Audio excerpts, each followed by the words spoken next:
जी अस्सलाम वालेकुम। कैफेट आज के लेक्चर का आगाज करते हैं। लेक्चर नंबर 1, आज का लेक्चर जो हमारा ऑफिशियल लेक्चर नंबर 1 है। कल का लेक्चर जो था उसे हमने लेक्चर 0 का नाम दिया, बेसिकली ओरिएंटेशन था, उसमें हमने प्लानिंग मेथड डिस्कस किए थे। कंसेप्ट हमारे आज से शुरू होंगे ऑडिट के। वैसे कल के लेक्चर में से अगर आप कोई क्वेश्चन पूछना चाहते हो तो पूछ लीजिए, घर जाके कोई चीज़ कोई बात जहन में आई हो, याद कुछ पूछना चाहते हो पूछ लें, कोई प्रॉब्लम नहीं। अच्छा मुझे बताइए, क्या रोज़ के 2 घंटे आप ऑडिट को दे सकते हैं? आपकी जो भी डेली रूटीन है उसमें से निकाल सकते हैं? चलिए गुड। अच्छा कल मैंने आपको कोई 2-3 बड़ी ही अहम चीज़ें बताई थी, याद है ना? वैसे तो वो सारी बातें ही अहम थी लगभग, लेकिन जो सबसे ज़्यादा अहम बातें थी वो 2-3 वो मैंने आपको लिखवाई भी थी। बता सकता है कोई स्टूडेंट वो कौन कौन सी थी? जी जी हाँ जी, different answer is not equal to wrong answer. ये सिग्निफिकेंट, मोस्ट सिग्निफिकेंट डिफरेंस है अकाउंटिंग का पेपर सॉल्व करते हुए जो आपकी अप्रोच होगी और ऑडिट का पेपर सॉल्व करते हुए जो अप्रोच होगी आपकी, या कोई भी थ्योरी का पेपर सॉल्व करते हैं। ठीक है। अच्छा इसके अलावा कोई और बात भी थी? हाइब्रिड क्लास में से कोई स्टूडेंट बताना चाहे तो बताए जी। रूम नंबर 4 में से कोई स्टूडेंट अगर बताना चाहे कोई और बात, और क्या थी? हाँ, ऑडिटर जो है वो एक्सेप्शन रिपोर्टिंग के ऊपर काम करता है, एक्सेप्शन रिपोर्टिंग की बेस पे। एक्सेप्शन रिपोर्टिंग की बेस का मतलब ये है कि जो कुछ अगर राइटर कहीं पे जाता है तो जो कुछ सही हो रहा है उसको वो इग्नोर कर देगा, और जो कुछ गलत हो रहा है उसके ऊपर वो फोकस करता है। ठीक है, यूं ही हमने बातों बातों में ये कंसेप्ट डिस्कस किया था। और अगर आप देखें तो अब जब आपके टेस्ट चेक होते हैं ना, तो आपके जो टीचर है वो भी एक्सेप्शन रिपोर्टिंग कर रहा होता है, और आप भी एक्सेप्शन रिपोर्टिंग ही आपके लिए अहम है। क्यों? टेस्ट में आपके लिए ये चीज इतनी अहम नहीं होती कि क्या ठीक की है, बल्कि क्या चीज अहम होती है, क्या गलत की है, क्योंकि इंप्रूवमेंट तो उसी से आएगी ना। ठीक है, तो इसीलिए ऑडिटर जो है वो एक्सेप्शन रिपोर्टिंग के ऊपर की बेस पे काम करता है। और कोई बात भी हमने सीखी थी? हाँ, planning is more important then performance. ठीक है, परफॉर्मेंस भी अहम है लेकिन प्लानिंग इससे ज्यादा अहम है। ठीक है, एग्जाम में क्वेश्चन जो है जो आ गया उसको सॉल्व करना भी अहम होता है, लेकिन क्वेश्चन को सॉल्व करने से पहले 2-3 मिनट सोचना कि ये पूछ क्या रहा है, मैं रिक्वायरमेंट को दोबारा पढ़ लूं, मैं श्योर हो जाऊं। ठीक है, मैंने आंसर लिखना कैसे है, स्टार्ट कैसे करना है, ठीक है, क्या क्या हेडिंग्स इसमें इंक्लूड करनी, ये प्लानिंग करना ये भी अहम है। और हमारे ऑडिटिंग स्टैंडर्ड में लिखा हुआ है प्लानिंग ज्यादा अहम है, क्योंकि अगर प्लानिंग गलत होगी ना तो एग्जीक्यूशन आप जितने मर्जी अच्छे तरीके से कर ले वो बाय डिफॉल्ट गलत हो जाएगी, क्योंकि प्लानिंग ही गलत है। ठीक है, तो इसीलिए प्लान बिल्कुल ठीक है। अच्छा चलिए आज हम स्टार्ट करते हैं पहले ऑडिट के पहले कंसेप्ट का। ठीक है, पहला चैप्टर और उसका पहला कंसेप्ट। अच्छा बल्कि साथ ही साथ मैंने आपसे कहा था कि हम जो रिसोर्सेज यूज करेंगे ना, वन बाय वन मैं आपके साथ इंट्रोडक्शन देता जाऊंगा। तो ये एक बिल्कुल छोटा सा रिसोर्स है, बिल्कुल छोटा सा, लेकिन है अहम। वो क्या है, आपको एक छोटी सी पर्ची डिस्ट्रीब्यूट हुई होगी क्लास के स्टार्ट में। ठीक है, ये हमारा लेक्चर प्लान होता है। ठीक है, जैसे मैंने बताया ना कि आपके कितने लेक्चर्स होंगे वो टीचर्स ने कैलकुलेट किए होते हैं, कितने लेक्चर्स होंगे, किस लेक्चर में क्या पढ़ाना है अमूमी तौर पे। हालांकि ये प्लान इसमें कमी बेशी हो सकती है, लेकिन ये हम प्लानिंग करके आते हैं। अब डेली बेसिस के ऊपर जब भी लेक्चर स्टार्ट होगा आपको ये छोटी सी पर्ची लेक्चर प्लान जिसे हम बोलते हैं डिस्ट्रीब्यूट कर दी जाएगी। आपको अंदाजा हो जाएगा अच्छा आज की क्लास में हम ये पढ़ने जा रहे हैं। और इसी में अगर आप देखें ये भी लिखा हुआ है लेक्चर नंबर कौन सा है, आज का डेट लिखी है, आज का लेक्चर नंबर लिखा है, फिर इसके बाद आज आपने जो पढ़ना है वो कंसेप्ट लिखा हुआ है कि आज हमने पढ़ना है origin and advantages of assurance services, ये कंसेप्ट हमने पढ़ना है। अच्छा फिर उसके बाद ये भी लिखा हुआ है कि ये कंसेप्ट हमारी बुक में कहां पे है, ताकि घर जाके जब आपने रीडिंग करनी होगी तो फिर आप उस बुक का रेलिवेंट पेज, रेलिवेंट जो है वो हिस्सा उसको ओपन कर सकें।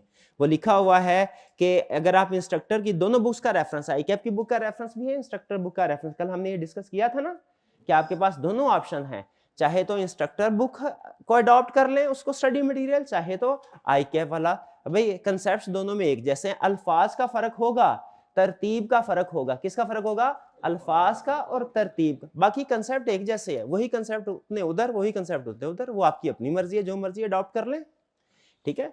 तो जो आप अडॉप्ट करेंगे उसका रेफरेंस, इंस्ट्रक्टर बुक है तो लिखा हुआ है चैप्टर नंबर 1 का लर्निंग ऑब्जेक्टिव 1, वो जाके पढ़ना है, ठीक है। वो जब आप बुक ओपन करेंगे ना तो मैं आपको दिखा दूंगा कि वो किस तरीके से आपने उस जगह पे पहुंचना है, वैसे आपको पता चल ही जाएगा। आई कैप की बुक यूज कर रहे हैं तो उसमें क्या लिखा हुआ है, उसमें भी चैप्टर नंबर 1 है लेकिन उसका पैराग्राफ नंबर डिफरेंट है, 1.2, 1.4, 5.1। अगर आपने इससे पहले कभी आई कैप की बुक रीड किया तो आपको अंदाजा होगा कि उन्होंने अपने पैराग्राफ्स की नंबरिंग की होती है, ठीक है, सेक्शन बनाए होते हैं और हर सेक्शन के अंदर नंबरिंग 1.1, 1.2, 1.3, तो ये वो नंबरिंग है, ठीक है।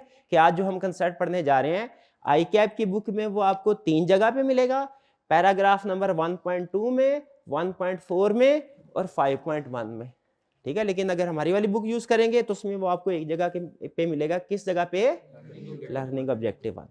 फिर इसके बाद एंड पे नीचे एक और चीज लिखी है, वो क्या भला, असाइनमेंट, रिटन असाइनमेंट, ठीक है। क्योंकि बाज़ औक़ात ऐसा होता है कि हम स्टूडेंट को बोलते हैं कि आपकी असाइनमेंट है एक क्वेश्चन नंबर 1 से लेके 5 तक, 1 से 5, तो अगले दिन स्टूडेंट कहता है सर आपने 2 क्वेश्चन दिए थे, 1 और 5, ठीक है, ऐसे होता। तो इसलिए इस तरह की कंफ्यूजन को खत्म करने के लिए हम हमेशा असाइनमेंट आपको रिटन फॉर्म में दिया करेंगे, ठीक है, ताकि किसी किस्म की कोई कंफ्यूजन ना रहे। बल्कि मुझे इससे याद आ गया, हमारे ऑडिट का भी एक कंसेप्ट, ऑडिट का कंसेप्ट क्या लिखा हुआ है, वहां पे लिखा हुआ है कि जो रिटन चीज होगी वो ज्यादा बेहतर है वर्बल चीज से। बताइए एग्री करते हैं कि नहीं, अच्छा कंसेप्ट है कि नहीं, अच्छा कंसेप्ट, रिटन चीज ज्यादा बेहतर है वर्बल, तो इसीलिए हमने असाइनमेंट हमेशा आपको रिटन फॉर्म में दिया करेंगे, ठीक है जी। कभी कभार ऐसा होगा कि जो प्लान किया हुआ है ना उसके मुताबिक हो सकता है ना पड़े, चेंज हो जाता है ना। क्या जो चीज आप जिंदगी में प्लान करते हैं हमेशा ऐसा ही होता है, वैसे ही नहीं होता, उसमें चेंज हो जाता है, चेंज हो जाता है तो हम उस लिहाज से रिवीजन कर लेते हैं, ठीक है। जैसे हमने सोचा होता है हमारा रिजल्ट ये आएगा है, 3 पेपर दिए हैं, 2 पास हो जाएंगे, वो तीनों ही पास हो जाते हैं तो उसके बाद फिर हमें प्लानिंग थोड़ी रिवाइज करनी पड़ती है। उसी तरह कभी कभार ऐसा होगा कि कोई कंसेप्ट के ऊपर अगर ज्यादा डिस्कशन होगी है तो हो सकता है वो कंसेप्ट मैं घर से सोच के आया हूं मैंने पूरा पढ़ाना है, जबकि क्लास में वो आधा पढ़ा सका हूं, तो उस सूरत में हमारा लेक्चर प्लान और असाइनमेंट रिवाइज हो जाया करेगी, ठीक है। और ये लेक्चर प्लान आपको आपके व्हाट्सएप ग्रुप में भी शेयर कर दिया जाएगा, ताकि जो स्टूडेंट, उसके 2 फायदे होते हैं। एक फायदा तो ये होता है कि अगर लेक्चर में कोई रिवीजन हो गई है ना तो आप जब घर जाके पढ़ने लगते हैं तो एक दफा व्हाट्सएप ग्रुप देख लेते हैं, अच्छा आज कुछ रिवीजन हुई है, सर ने जो प्लान शेयर किया है वो थोड़ा सा चेंज है, ठीक है। कभी बार ऐसा वो क्लास में आपको पता चल जाएगा कि पूरा कंसेप्ट नहीं हुआ, तो रिवाइज्ड वाला जो प्लान है वो फिर आपको व्हाट्सएप ग्रुप में शेयर हुआ। वैसे व्हाट्सएप ग्रुप में हम डेली शेयर करते हैं, रिवाइज ना भी हो ना तब भी शेयर करते हैं, क्योंकि उसका दूसरा बड़ा फायदा ये होता है कि जो स्टूडेंट किसी वजह से क्लास को अटेंड नहीं कर सके उन्हें घर बैठे पता चल जाता है आज सर ने क्या पढ़ाया है और हमने क्या असाइनमेंट करके आनी है। वो हो सके तो अपने किसी दोस्त से ज़बानी कलामी पूछ लेते हैं कि अहम कंसेप्ट क्या थे आज के, जो सर ने ख़ास तौर पे कहा था कि इसको ज़रूर लिख लें, हैं, या सर ने कहा था ये तो बहुत अहम चीज़ है, वो मुझे 2-3 चीज़ें बता दो, फिर थोड़ी सी कोशिश करके खुद रीड कर लेते हैं, ताकि अगले दिन जब वो क्लास में आए तो बिल्कुल ब्लैंक ना हो, कुछ ना कुछ कंसेप्ट्स उनके जहन में हो, ठीक है। फिर अगले दिन आके वो टीचर से लिखवा के जो हमारी ऊपर लैब है आईटी लैब, वहां पे जाके लेक्चर को देख भी सकते हैं फ्री टाइम में, ठीक है। कभी कभार ऐसे हो जाता है ना, छुट्टी हो जाती, कभी कभार होनी नहीं चाहिए वैसे अमूमी तौर पे, लेकिन बहरहाल चलिए। तो ये छोटा सा लेकिन बहुत ही अहम रिसोर्स पहला हमने आपके साथ शेयर किया है, इसका नाम क्या रखा हमने, लेक्चर प्लान। लेक्चर प्लान सारे स्टूडेंट्स को मिल गया है ना, शाबाश। चलिए अब चलते हैं हम आज के कंसेप्ट्स की तरफ।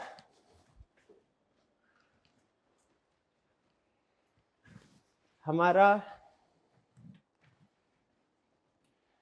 जो कंसेप्ट है आज का पहला कंसेप्ट वो ये है, हम स्टडी करेंगे कि भाई ऑडिट है क्या और इसका स्टार्ट कहां से हुआ, ओरिजिन, ओरिजिन बोलते हैं स्टार्ट कहां से हुआ। हमारा जो प्रोफेशन है ऑडिट का प्रोफेशन, ऐसा नहीं है कि ये हजारों लाखों साल से चला आता है, ऐसा नहीं है, ठीक है। कोई फिजिक्स के बारे में अगर आप बात करें, आप बायोलॉजी के बारे में, केमिस्ट्री के बारे में बात करें, मैथ के बारे में बात करें, तो पता चलता है वो हजारों साल से उनकी कुछ ना कुछ थ्योरी चलती आ रही है। पुराने जमाने के लोग भी किसी ना किसी जगह पे इसको इस्तेमाल करते थे किसी ना किसी दर्जे में, लेकिन हमारे प्रोफेशन के साथ ऐसा नहीं है। ऑफिशियली, अनऑफिशियली तो शायद कहीं होता हो, ऑफिशियली हमारा प्रोफेशन तब इजाद हुआ जब कंपनी इजाद हुई। कंपनी कब इजाद हुई आपने शायद कहीं पे पढ़ा हो, वो आज से तकरीबन 150-200 साल पहले कंपनी का कंसेप्ट इंट्रोड्यूस करवाया गया था। उससे पहले जो बिजनेस हुआ करते थे वो सिर्फ 2 सूरतों में हुआ करते थे, सोल प्रोप्राइटरशिप और पार्टनरशिप, ठीक है। फिर एक तीसरा फॉर्म ऑफ बिजनेस है कंपनी, जो कि सोल प्रोप्राइटरशिप से और पार्टनरशिप से बड़ी फॉर्म है, ठीक है। इनमें फर्क क्या होता है? फर्क सुनिएगा, जिसकी वजह से मैं कह रहा हूं कि कंपनी की वजह से, कंपनी का कंसेप्ट आने की वजह से ऑडिट ओरिजिनेट हुआ। जो सोल प्रोप्राइटरशिप और पार्टनरशिप का बिजनेस होता है ना, अगर आप अपने इर्द गिर्द देखिए, घर से बाहर निकले, आपको बड़ी ऐसी एग्जांपल नजर आएंगी, ठीक है।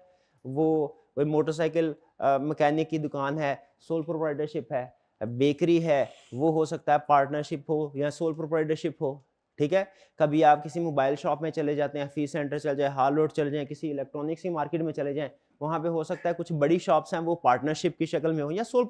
ये सारी दुकानें जो है ना, मतलब जो सारे बिजनेस हैं, इनमें अगर आप देखें तो इनमें जो कॉमन चीज होती है ना अमूमी तौर पे, वो ये होती है कि ये स्मॉल स्केल पे होते हैं अमूमी तौर पे, और इनमें ओनर खुद ही बिजनेस को मैनेज कर रहा होता है। उसने अपनी आसानी के लिए एम्प्लॉयज तो रखे होते हैं, लेकिन वो बिजनेस में खुद कैश काउंटर पे अमूमी तौर पे खुद मौजूद होता है दुकान में, ऐसा ही है। तो इसमें ओनर बिजनेस को मैनेज भी कर रहा होता है सोल प्रोप्राइटरशिप और पार्टनरशिप में। और बिजनेस अमूमी तौर पे सिंपल होते हैं। सिंपल से क्या मुराद है भाई? चीज खरीदी अब बेच दी, ठीक है, या बहुत लिमिटेड हद तक उसमें कुछ मैन्युफैक्चरिंग की एक्टिविटी होती है। लेकिन जब company form of business organisation आया तो ये लार्ज स्केल बिजनेस था। इसमें पैसों की भी ज्यादा जरूरत थी और इनके ऑपरेशंस एक्टिविटीज भी कॉम्प्लेक्स थी। जैसे इमेजिन कीजिए एयरलाइन बिजनेस, आपके ख्याल में क्या ये बिजनेस अगर कोई स्टार्ट करना चाहे, अमूमी तौर पे बात कर रहा हूं, एक अकेले बंदे के पास इतने पैसे होंगे कि वो स्टार्ट कर सके? एक तो प्रॉब्लम आ गई पैसे की, और दूसरी प्रॉब्लम, अगर फर्ज कीजिए पैसे उसके पास आ भी गए, कोई बिलियनर है फॉर एग्जांपल, तो भी क्या आपके ख्याल में उसके पास पैसे आ गए, क्या उसके पास टेक्निकल स्किल होगी कि जहाज को उड़ा भी सके? नहीं, टेक्निकल स्किल मोस्ट प्रोबेबली नहीं होगी। तो इसीलिए कंपनी फॉर्म ऑफ बिजनेस में 2 प्रॉब्लम्स आती हैं। नंबर 1, ज्यादा पैसों की जरूरत पड़ती है जिसके लिए ज्यादा इन्वेस्टर्स चाहिए, और नंबर 2, कंपनी को चलाने के लिए कुछ टेक्निकल लोगों की जरूरत पड़ती है। वो टेक्निकल लोग कौन होंगे? वो कंपनी टू कंपनी वेरी करता है। टेक्सटाइल बिजनेस में वो टेक्निकल जो स्किल चाहिए वो कुछ और है, एयरलाइन के बिजनेस में कुछ और है, शुगर कंपनी स्टार्ट करना चाहे कुछ और है, बैंकिंग बिजनेस स्टार्ट करना चाहे टेक्निकल स्किल कुछ और होगी। लेकिन बहरहाल टेक्निकल स्किल्स रिक्वायर्ड है, इससे एग्री करते हैं। अब यहां पे पैसे का हल तो उन्होंने ये निकाला कि जी अगर ज्यादा पैसे चाहिए कंपनी बनाते हैं और उसमें बहुत से लोग अपना पैसा इन्वेस्ट कर सकते हैं। अगर आपने सोल प्रोप्राइटरशिप पार्टनरशिप का कंसेप्ट पढ़ा है तो आपको अंदाजा होगा, सोल प्रोप्राइटरशिप में एक ही ओनर होता है, पार्टनरशिप में मैक्सिमम 20 तक ओनर्स हो सकते हैं ऑन एवरेज, ठीक है। ऊंच नीच एक्सेप्शन दी हुई है उन्होंने, लेकिन अमूमी एवरेज 20। लेकिन कंपनी फॉर्म ऑफ बिजनेस में कोई लिमिट नहीं है। कंपनी फॉर्म ऑफ बिजनेस में कोई लिमिट नहीं है, जितने भी आपको पैसे चाहिए उतने इन्वेस्टर से इकट्ठे कर सकते हैं, ठीक है। तो पैसे तो इकट्ठे हो गए। इसका जो अच्छा यहां पे रुक के मुझे पहली चीज बताइए, सोल प्रोप्राइटरशिप में जो ओनर होता है उसे क्या बोलते हैं? Sole proprietor. पार्टनरशिप बिजनेस में जो ओनर होता है उसे क्या बोलते हैं? पार्टनर। और कंपनी फॉर्म ऑफ बिजनेस में जो ओनर होता है उससे क्या बोलते हैं? शेयर होल्डर, शाबाश। तो अगर मैं कभी आइंदा ओनर बोलूं तो इससे इसका मतलब होगा जाहिर है जो मालिक है, और अगर शेयर होल्डर बोलूं तो आपको पता चल जाएगा कि कंपनी में जो ओनर होते हैं उन्हें हम शेयर होल्डर बोलते हैं। तो शेयर होल्डर्स ने पैसे डाल दिए, इन्वेस्ट कर दिए, पैसे तो इकट्ठे हो गए। भाई बड़ा सा जहाज खरीदना है, 4-5 जहाज खरीदने हैं, पैसे इकट्ठे हो गए। अब अगला मसला पता है क्या है? स्किल, टेक्निकल स्किल चाहिए भाई, पायलट चाहिए। मे बी रेयर केस में कोई ऐसा ओनर हो जिससे खुद भी जहाज उड़ाना आता हो, ऐसा होता है ना बाज का, मे भी कभी ऐसा हो, लेकिन अमूमी तौर पे ऐसा नहीं होता। तो उसके लिए टेक्निकल लोगों की जरूरत पड़ती है। फिर क्या करते हैं, अखबार में इश्तहार देते हैं, इंटरव्यू होता है, फिर कुछ अच्छे लोगों को अपॉइंट कर लिया जाता है। ये जिन लोगों को अपॉइंट कर लिया जाता है ना, शेयर होल्डर अपॉइंट कर, किस लिए? ताकि वो बिजनेस चलाएं। इन्हें हम कहते हैं मैनेजमेंट या मैनेजर्स। क्या बोलते हैं? मैनेजमेंट या मैनेजर्स। ठीक है, तो शेयर होल्डर में और मैनेजमेंट में फर्क समझ आ गया? शेयर होल्डर हैं कंपनी के मालिक, और जो मैनेजर्स हैं वो कंपनी के एम्प्लॉइज हैं। भाई बात समझ आ रही है? कंपनी का मालिक कौन है? Share holder. कंपनी के एम्प्लॉइज कौन है? मैनेजर। अच्छा, मैनेजर में से जो ज्यादा सीनियर मैनेजर होते हैं ना, उनको एक नाम देते हैं डायरेक्टर्स का। डायरेक्टर, अच्छा लग रहा है ना सुनने में? डायरेक्टर, ये कंपनी का डायरेक्टर है। तो डायरेक्टर कौन है? मैनेजमेंट में भी सीनियर लेवल के लोग, उन्हें कहते हैं हम डायरेक्टर्स। ठीक है, अभी फिलहाल मैं इजी कंसेप्ट बिल्ड कर रहा हूं, बाद में थोड़ा थोड़ा फर्क है, वो बाद में इंशाल्लाह हम डिस्कस करेंगे जब आगे चलेंगे। अच्छा, अब कंपनी को चला कौन रहे हैं? मैनेजर। कंपनी के मालिक कौन है? शेयर। मुझे बताइए जरा सोच के, डेली बेसिस के ऊपर कंपनी के अंदर कौन आता होगा? मैनेजर या डायरेक्टर्स? मैनेजर, फिलहाल मैनेजर की टर्म यूज करते हैं। मैनेजर आते होंगे या के ओनर्स? मैनेजर्स। ओके, यहां पे एक प्रॉब्लम अराइज हुई जिसकी वजह से ऑडिटर की जरूरत पड़ी। सोल प्रोप्राइटरशिप में और पार्टनरशिप में तो चूंकि जो मालिक होते थे, ओनर, वो खुद ही बिजनेस को अमूमी तौर पे मैनेज भी कर रहे होते हैं, तो उसमें कभी इस चीज की ज्यादा जरूरत पेश नहीं आई। लेकिन कंपनी फार्म ऑफ बिजनेस में जिसमें पैसा भी ज्यादा है और सारा पैसा, सारे एसेट शेयर होल्डर ने मैनेजर के हवाले कर दिए और कहा हमारे बिहाफ पे तुम इस कंपनी को चलाओ, तो जब शेयर होल्डर्स घर चले गए और डायरेक्टर्स या मैनेजर्स कंपनी को चला रहे हैं, तो घर जाके शेयर होल्डर के जहन में एक ख्याल आया। उन्होंने कहा डेली बेसिस के ऊपर तो मैनेजमेंट कंपनी चला रही होगी, हम साल के बाद या 6 महीने के बाद जाएंगे, फॉर एग्जांपल साल के बाद जाएंगे, और पूरे साल में जो भी एक्टिविटी होती रही है उसका हिसाब किताब देखेंगे, तो हमें पता चलेगा कि प्रॉफिट हुआ है कि लॉस हुआ है।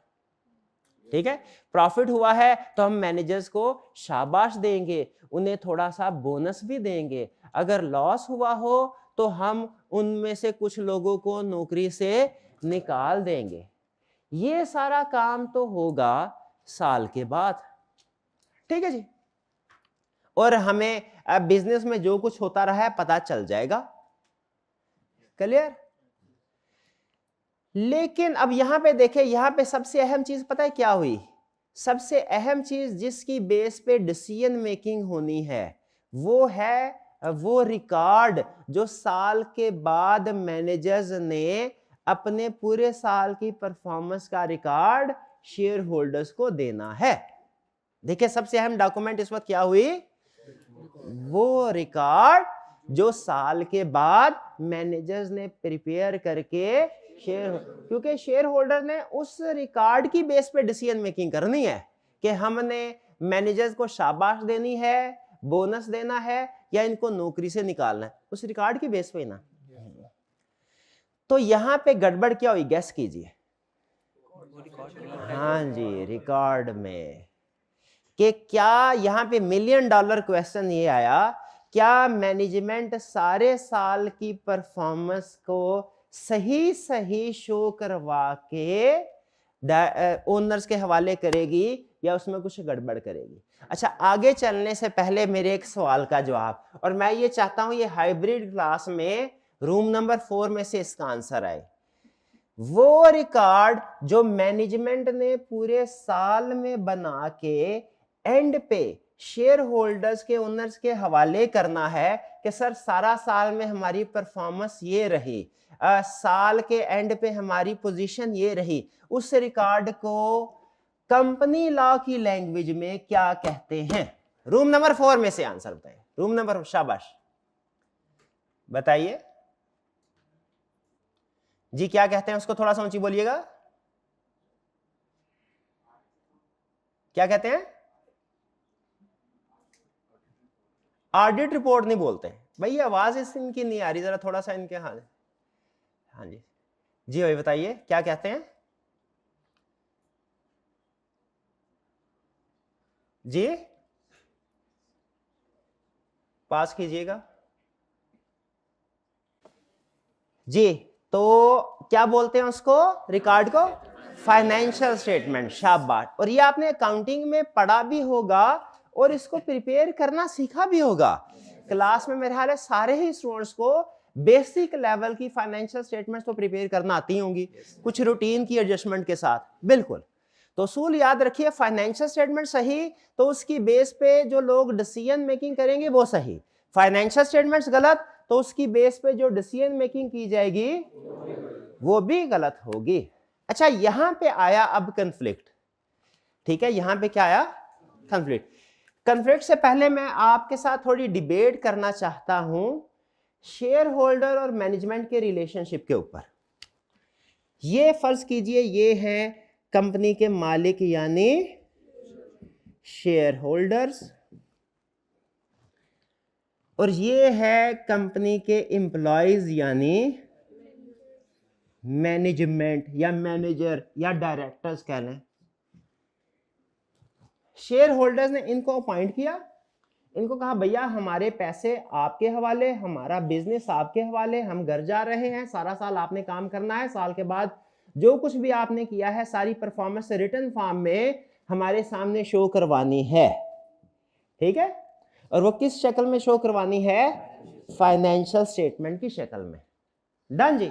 अब अगर आप देखें ना, जो इन दोनों का शेयर होल्डर और मैनेजमेंट का लीगल रिलेशनशिप है, इसे हमने 3 कंसेप्ट्स के साथ एक्सप्लेन कर सकते हैं कि शेयर होल्डर और मैनेजमेंट का एक दूसरे के साथ लीगल रिलेशनशिप क्या है। इसे हम 3 कंसेप्ट्स के साथ एक्सप्लेन कर सकते हैं। पहला कंसेप्ट है हमारा स्टीवर्डशिप, स्टीवर्डशिप। दूसरा कंसेप्ट है हमारा अकाउंटेबिलिटी, और तीसरा कंसेप्ट है हमारा एजेंसी, एजेंसी, ठीक है जी। अच्छा, अब इनका मतलब क्या है सुने। एजेंसी का मतलब क्या है? शेयर होल्डर और मैनेजमेंट में एजेंसी रिलेशनशिप है। आपने कैफ और बिजनेस लॉ में गालबन पढ़ा होगा एजेंसी रिलेशनशिप। यानी एजेंसी रिलेशनशिप क्या होता है? जिसमें एक प्रिंसिपल होता है, एक एजेंट होता है, और कौन किसकी इंस्ट्रक्शन पे काम करता है? एजेंट प्रिंसिपल की। शाबाश। अगर इन दोनों में एजेंसी रिलेशनशिप है तो बताइए प्रिंसिपल कौन होगा? एजेंट कौन होगा? मैनेजमेंट। क्या मैनेजमेंट की रिस्पॉन्सिबिलिटी है कि वो शेयर होल्डर्स की इंस्ट्रक्शंस के मुताबिक काम करे? ओके, ये है एजेंसी रिलेशनशिप। ये थोड़ा सा इनका ताल्लुक आपको समझ में आया। ये हुआ एक कंसेप्ट। दूसरा कंसेप्ट क्या है? स्टीवर्डशिप। स्टीवर्डशिप किसे कहते हैं? अमानतदार, अमानतदार, ठीक है? कि जो किसी की चीज को अच्छे तरीके से मैनेज करे, इस्तेमाल करे, ठीक है? मैं फर्ज कीजिए मैं इन भाईजान को कहता हूं भाईजान ये मेरी शाम को ये मेरी इफ्तारी है, रोजा मैंने खोल लिया, मैं जरा नमाज पढ़ के वापस आता हूं फिर इफ्तारी करूंगा, जरा इसको संभाल के रखना। वापस आया प्लेटें खाली। बताइए, इनका रोल था स्टीवर्डशिप का, अमानत। मैंने अपनी चीजें अमानत के तौर पे इनके पास रखवाई थी ना, तो इन्होंने क्या किया? अमानत में कर ली खयानत, उनको अपने जाती मकसद के लिए इस्तेमाल कर लिया। क्या मैंने जो अमानत इनके पास रखवाई इनको जाती मकसद के लिए इस्तेमाल करनी चाहिए थी? नहीं करनी चाहिए थी। तो हमारी वाली एग्जांपल में देखें, क्या हमारी वाली एग्जांपल में कोई किसी पर्सन के कोई एसेट किसी दूसरे के पास बतौर अमानत जा रहे हैं? किसके एसेट किसके पास जा रहे हैं? शेयर होल्डर के एसेट मैनेजर। क्या इसलिए जा रहे हैं कि वो इन पैसों से अपनी गाड़ियां खरीद ले जाती, अपने बच्चों के स्कूल की फीस अदा करे, महंगे महंगे स्कूल की, ठीक है, अपनी प्रॉपर्टीज बना, इसलिए नहीं, बल्कि किस लिए? ताकि मैनेजमेंट इन एसेट्स को in the best interest of share holder इस्तेमाल करे। शेयर होल्डर अपने एसेट्स बतौर अमानत मैनेजमेंट के हवाले करते हैं ताकि मैनेजमेंट इनको in the best interest of share holder इस्तेमाल कर, अपने पर्सनल इंटरेस्ट में इस्तेमाल ना करे। बदले में उनको सैलरी मिल तो रही है, और अगर प्रॉफिट हुआ तो एंड में बोनस भी मिल जाएगा। तो वो एसेट बतौर है इस वक्त मैनेजमेंट के पास, लेकिन बतौर अमानत है। मैनेजमेंट स्टीवर्ड है, स्टीवर्ड्स हैं, ठीक है। मैनेजमेंट क्या है? स्टीवर्ड्स। तो मैनेजमेंट के जो शेयर होल्डर के साथ रिलेशनशिप है उसे क्या बोलेंगे हम? स्टीवर्डशिप। स्टीवर्डशिप समझ आ गई इसमें, ठीक है। इसमें स्टीवर्ड्स कौन है? मैनेजमेंट। उन्हें in the best interest of share holder काम करना है कि अपने पर्सनल बेस्ट इंटरेस्ट में, शेयर होल्डर के बेस्ट में। अब मैनेजमेंट बैठी है, सोच रही है 2 महीने बाद ऐसा करते हैं, बिजनेस तो चल नहीं रहा, हम अपनी सैलरी सारी डबल कर लेते हैं। एक बोलने लगा अगर अपनी सैलरी डबल कर लेंगे तो शेयर होल्डर का प्रॉफिट जो है वो तो कम हो जाएगा। तो मैनेजर कहने लगा तो इससे हमें क्या, हमारा अपनी सैलरी तो डबल हो जाएगी, हमें तो फायदा हो जाएगा ना, चलो आओ अपनी सैलरी बढ़ा देते हैं। किस कंसेप्ट की वायलेशन हो रही है? स्टीवर्डशिप। क्योंकि मैनेजमेंट अपने पर्सनल इंटरेस्ट में काम कर रही है, शेयर होल्डर के बेस्ट इंटरेस्ट में नहीं। हालांकि करना क्या चाहिए? शेयर होल्डर के बेस्ट इंटरेस्ट में काम करना चाहिए। एग्रीड? 2 कंसेप्ट हमने पढ़ लिए, एक agency relationship share holder management के दरमियान में, और दूसरा क्या? स्टीवर्डशिप। ठीक है जी। तीसरा, अच्छा अब स्टीवर्डशिप है, यानी तीसरा कंसेप्ट स्टीवर्डशिप से रिलेटेड है कि उन्होंने in the best interest of share holder काम करना है। ये कैसे पता चलेगा उन्होंने in the best interest of share holder काम किया है मैनेजमेंट ने कि अपने पर्सनल इंटरेस्ट में? पता कैसे चलेगा भाई? वो शेयर होल्डर तो घर बैठे हैं, साल बाद आना है। रिकॉर्ड से पता चलेगा, फाइनेंशियल स्टेटमेंट से पता चलेगा। तो क्या मैनेजमेंट अकाउंटेबल है, जिम्मेदार है, पूरे साल में उन्होंने जो भी एक्टिविटीज की हैं उनकी जवाबदेह है क्या? बिल्कुल उनकी जवाबदेह है, ठीक है, उनकी जवाबदेह है। जैसे हम भी जो अमाल करते हैं जवाबदेह है ना, लिखा जा रहा है ना जो कुछ अमाल कर रहे हैं, ठीक है। हाँ, फर्क यह है कि हम जो अमाल कर रहे हैं वो हम खुद नहीं लिख रहे, वरना हम खुद लिख रहे होते हैं तो उसमें भी कोशिश करते हैं डंडी मार मुर दे, है ना, वो खुद नहीं लिखते। लेकिन कंपनी के केस में मैनेजमेंट जो भी काम कर रही है वो क्या कर रही है? खुद उसका हिसाब किताब बना रही। बताइए इसमें कन्फ्लिक्ट ऑफ इंटरेस्ट आ गया कि नहीं आ गया? कन्फ्लिक्ट ऑफ इंटरेस्ट का मतलब क्या कि मैनेजमेंट चूंकि अपनी सारी कारकर्दगी को खुद ही रिटर्न फॉर्म में लिख रही है तो वो हो सकता है उसको बढ़ा चढ़ा के बयान करे। तो तीसरा कंसेप्ट है अकाउंटेबिलिटी का कि मैनेजमेंट अकाउंटेबल है, जवाबदेह है। किसको जवाबदेह है? शेयर होल्डर्स को। किस बात के लिए? कि उसने पूरे साल में शेयर होल्डर के एसेट के साथ क्या किया, क्या खर्चे किए, क्या इनकम हुई, क्या एसेट्स हैं कंपनी के, क्या लायबिलिटीज हैं, ये सारा हिसाब किताब मैनेजमेंट ने देना है। किसको देना है? शेयर होल्डर्स को। किस शक्ल में देना है? फाइनेंशियल स्टेटमेंट की शक्ल में। तो अकाउंटेबिलिटी का कंसेप्ट भी समझ आ गया। मैनेजमेंट अकाउंटेबल है टू शेयर होल्डर्स, और वो अपनी इस अकाउंटेबिलिटी को कैसे पूरा करती है मैनेजमेंट? फाइनेंशियल स्टेटमेंट्स प्रिपेयर करके। तीनों कंसेप्ट क्लियर हो गए कि मैनेजमेंट और शेयर होल्डर्स के दरमियान में रिलेशनशिप है। 3 अल्फाज में कैसे एक्सप्लेन कर सकते हैं? Stewardship, agency, accountability. तरतीब आगे पीछे कर ले, प्रॉब्लम को नहीं, कंसेप्ट क्लियर होना चाहिए। डन जी। अच्छा, जहां पे हमने बात खत्म की है ना वो है फाइनेंशियल स्टेटमेंट्स। अकाउंटेबिलिटी पूरी होती है फाइनेंशियल स्टेटमेंट के जरिए से। और यहीं पे एक प्रॉब्लम आई। क्या प्रॉब्लम आई? कि फाइनेंशियल स्टेटमेंट्स जो मैनेजमेंट बनाएगी शेयर होल्डर्स के हवाले करने के लिए, इसमें कन्फ्लिक्ट आ जाएगा। कन्फ्लिक्ट किस वजह से आएगा? कि शेयर होल्डर्स चाहते हैं वो इन फाइनेंशियल स्टेटमेंट्स का उनको ट्रू एंड फेयर व्यू मिले। कौन सा व्यू मिले? True and fair view. True and fair view का मतलब क्या है कि अगर प्रॉफिट हुआ है बिजनेस को तो फाइनेंशियल स्टेटमेंट देख के पता चले उसमें लिखा हो प्रॉफिट हुआ है, अगर बिजनेस को लॉस हुआ है तो फाइनेंशियल स्टेटमेंट देख के पता चले लॉस हुआ है। ये है ट्रू एंड फेयर। भाई जो सच सच है, हक सच है, वो बताओ। लेकिन मैनेजमेंट क्या चाहती है कि उनकी जो पूरे साल की एक्टिविटीज हैं उनका ट्रू एंड फेयर व्यू नहीं, बल्कि उनका बेस्ट व्यू प्रेजेंट हो फाइनेंशियल स्टेटमेंट में। शेयर होल्डर एक्सपेक्ट क्या कर रहे हैं? True and fair view. Management क्या देना चाह रही है? बेस्ट व्यू का मतलब क्या है कि अगर लॉस है तो फाइनेंशियल स्टेटमेंट में नजर आए प्रॉफिट, और अगर प्रॉफिट है तो फाइनेंशियल स्टेटमेंट में बढ़ा चढ़ा के किया जाए। ये आपको कंफ्लिक्ट समझ आ गया? एग्री करते हैं कि प्रैक्टिकली ये कंफ्लिक्ट होता है? ओके।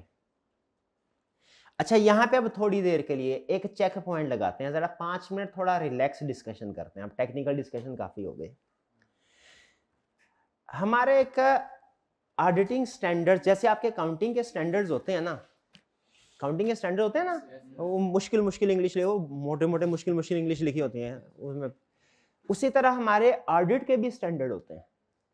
अकाउंटिंग के स्टैंडर्ड्स को आप गालबन बोलते हैं IFRS, international financial reporting standard. Audit के स्टैंडर्ड्स को बोलते हैं ISAs, international standards on auditing, international standards on auditing. ठीक है, ये भी कोई टेक्निकल किस्म की लैंग्वेज होती है, लेकिन ये इतने मोटे मोटे नहीं होते जितने अकाउंटिंग के ज्यादा है।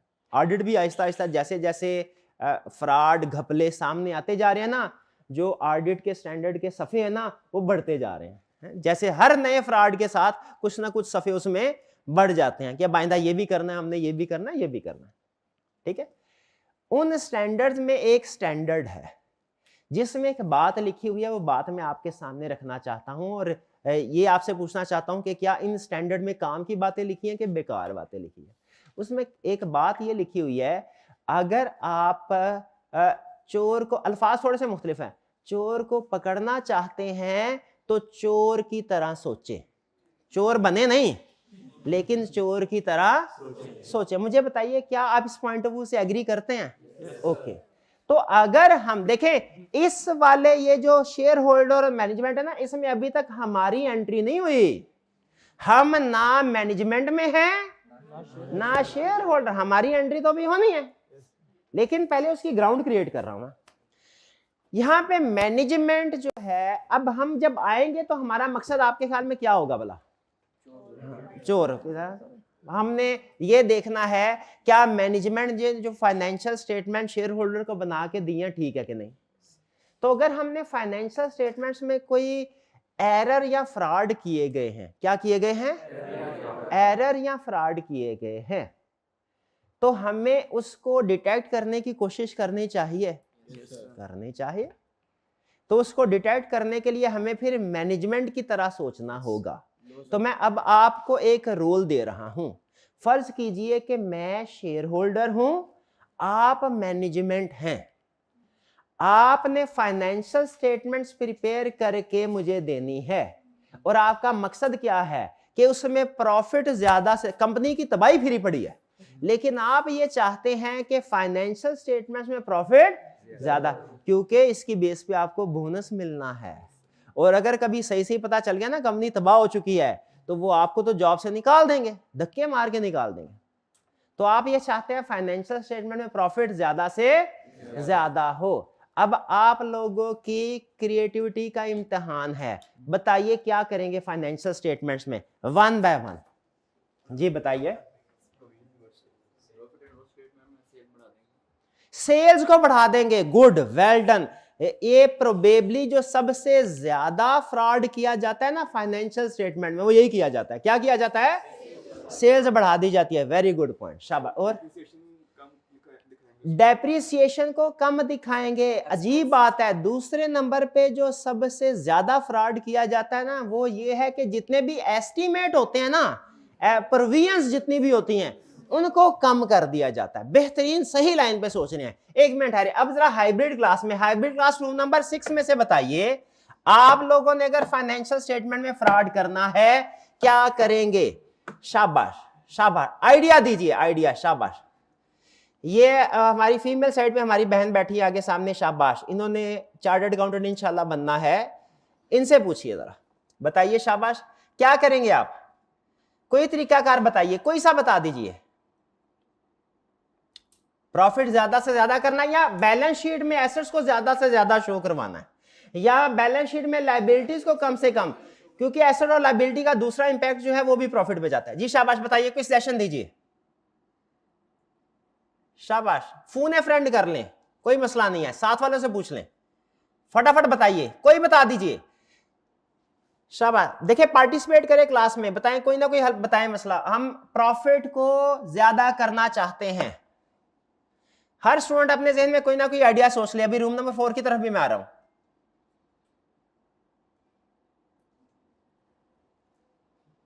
समझ तो आप गए होंगे।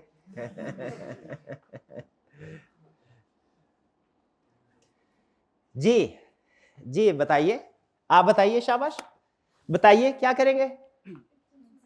एक्सपेंसेस को कम। किस एक्सपेंस को? देखिए मैं ना स्पेसिफिक बातें पसंद करता हूं, जनरल नहीं, एक्सपेंसेस नहीं। मुझे कोई एक्सपेंसेस का नाम बताएं।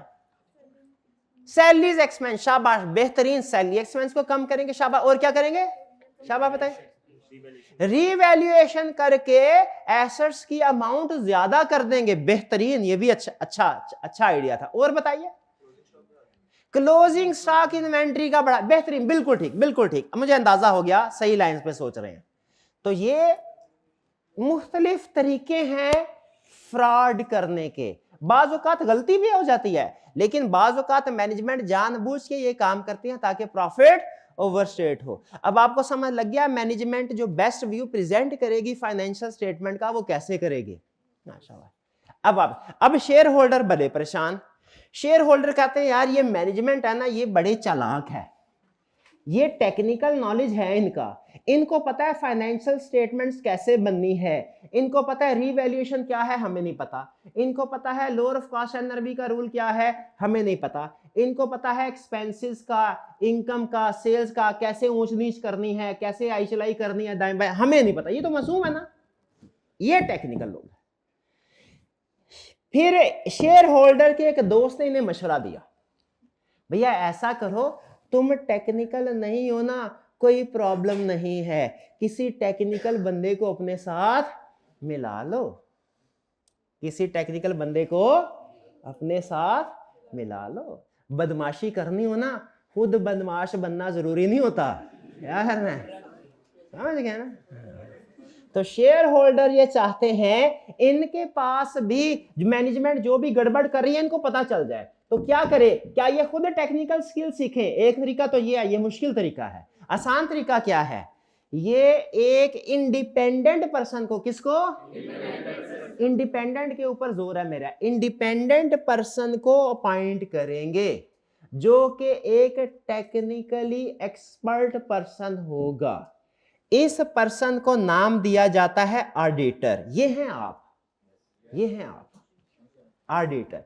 इसको ऑडिटर भी कहते हैं, इसको अश्योरेंस प्रोवाइडर भी कहते हैं। फिलहाल ऑडिटर और अश्योरेंस प्रोवाइडर एक ही लफ्ज, मैं इजी वर्ड यूज कर रहा हूं ऑडिटर, बाद में कभी इन दोनों में फर्क बताऊंगा। जैसे मैनेजमेंट और डायरेक्टर्स को फिलहाल हम एक ही कंसीडर करें, थोड़ा सा फर्क है, उसी तरह ऑडिटर और अश्योरेंस प्रोवाइडर में बिल्कुल थोड़ा सा फर्क है, वो बाद में कभी करेंगे। ऑडिट, शेयर होल्डर ने क्या किया, ऑडिटर को अपॉइंट किया और इनसे क्या कहा मैनेजमेंट से, भैया पहले जो फाइनेंशियल स्टेटमेंट तुम हमें डायरेक्ट भिजवाते थे, अब ये फाइनेंशियल स्टेटमेंट्स तुमने शेयर पहले डायरेक्ट हमें भिजवाते थे, अब हमें नहीं, अब ये फाइनेंशियल स्टेटमेंट्स ऑडिटर को भिजवाओगे, ऑडिटर इन फाइनेंशियल स्टेटमेंट्स को चेक करेगा और फिर इन फाइनेंशियल स्टेटमेंट के साथ एक रिपोर्ट लगाएगा। ऑडिटर क्या करेगा, एक रिपोर्ट लगाए, उसे बोलते हैं ऑडिटर रिपोर्ट। इस रिपोर्ट में ऑडिटर क्या लिखता है भला, एक ही चीज, सबसे अहम चीज, एक ही चीज, क्या, कि फाइनेंशियल स्टेटमेंट्स ठीक हैं या गलत, और अगर गलत हैं तो इनमें क्या गलती है? क्लियर जी? अब ये आपको पूरा सिस्टम समझ आ गया? अगर सिस्टम समझ आ गया तो मेरे कुछ टेक्निकल क्वेश्चंस का आंसर दीजिए। पहली चीज में मुझे ये बताइए, शेयर होल्डर और मैनेजमेंट का जो रिलेशनशिप है, इसको हम कितने अल्फाज के साथ एक्सप्लेन कर सकते हैं? कौन कौन से? स्टीवर्डशिप, अकाउंटेबिलिटी और बिल्कुल ठीक है, एजेंसी। अच्छा मुझे ये बताइए, क्या शेयर होल्डर्स की रिक्वायरमेंट में और मैनेजमेंट की रिक्वायरमेंट में कोई फर्क हो सकता है? फाइनेंशियल स्टेटमेंट के हवाले से कंफ्लिक्ट हो सकता है? बिल्कुल कंफ्लिक्ट। क्या कंफ्लिक्ट हो सकता है? शेयर होल्डर चाहते हैं, मैनेजमेंट चाहती है बेस्ट व्यू। शाबाश। अच्छा मुझे बताइए, एक ऑडिट के अंदर कितनी पार्टी इन्वॉल्व है? 3 पार्टी। कौन कौन सी? Share holder, management, auditor. शाबाश शाबाश। अच्छा बताइए, मैनेजमेंट की क्या रिस्पॉन्सिबिलिटी है? फाइनेंशियल स्टेटमेंट प्रिपेयर करना, बेहतरीन।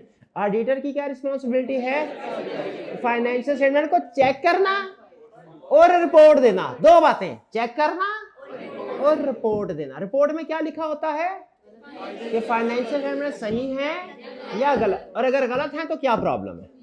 क्लियर? ये हमारा यहां तक समझ लीजिए 50% काम हो गया। ओके, क्विक रिकैप कर लेते हैं।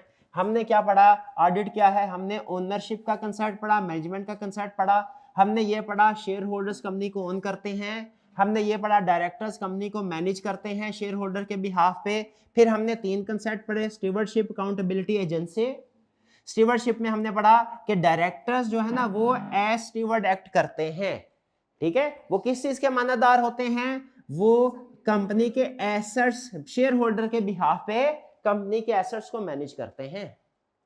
फिर हमने पढ़ा कि हो सकता है छोटे मोटे बिजनेस में जो कंपनी का ओनर है और जो कंपनी को मैनेज करने वाला ये एक ही हो, छोटी छोटी सोल प्रोप्राइटरशिप, पार्टनरशिप या छोटी छोटी कंपनी में।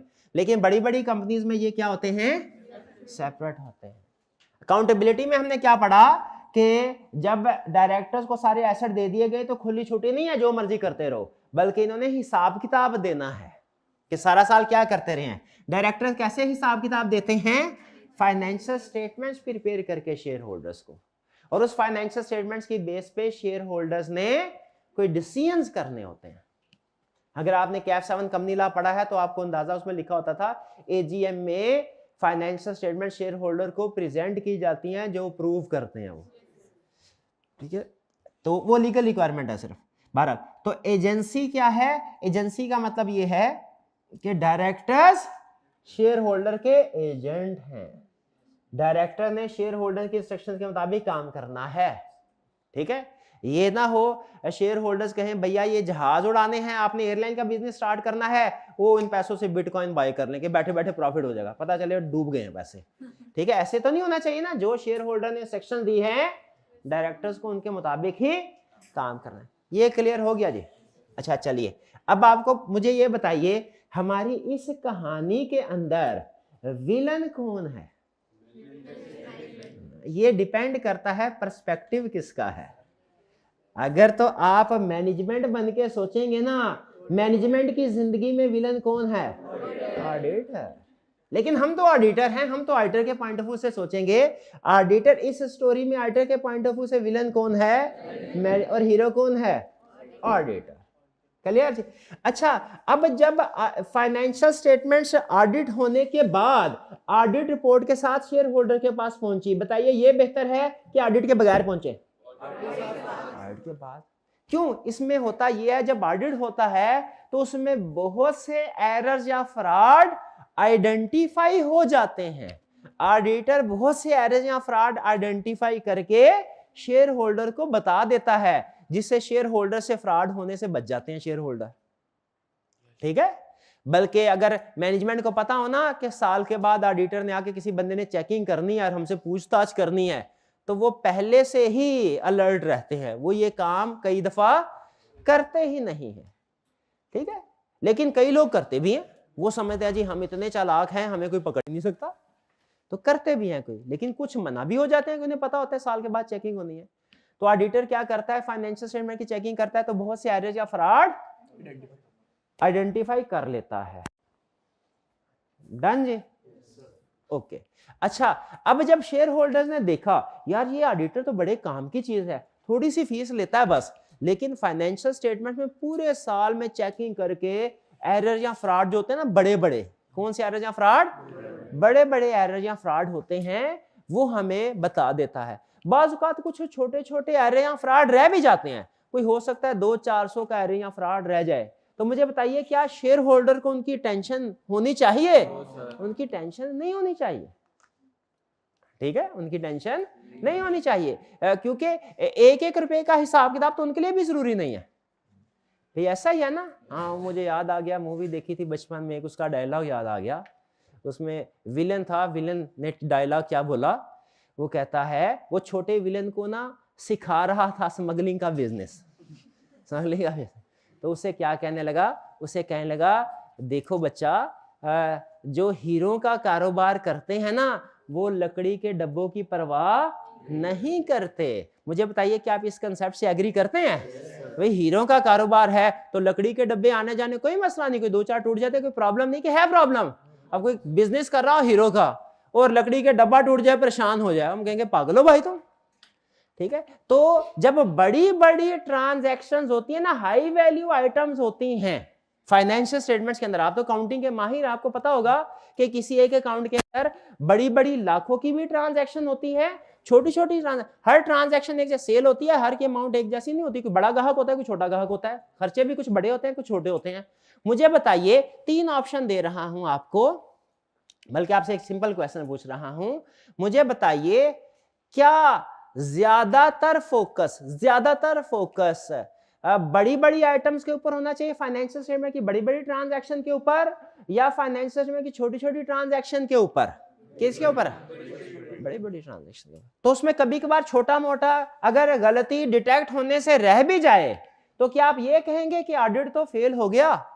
नहीं, ठीक है, कुछ ना कुछ गलती, इंसान है ना, खता का पुतला है, ठीक है। कोई 2, 4, 5, 8, 10, 20 नंबर का पेपर आप भी गलत कर रहे हैं ना, तो आई कैप आपको फेल नहीं करता इतनी कोई गलतियों पे, फिर भी पास कर देता है, ठीक है, क्योंकि इंसान ने गलती हर इंसान से होती है, ऑडिटर से भी हो सकता है कोई एक आधी चीज रह गई हो ना ऑडिट। तो छोटी मोटी चीजों की वजह से आपने ऑडिटर को ये नहीं कहना कि उसने काम गलत, ठीक है जी।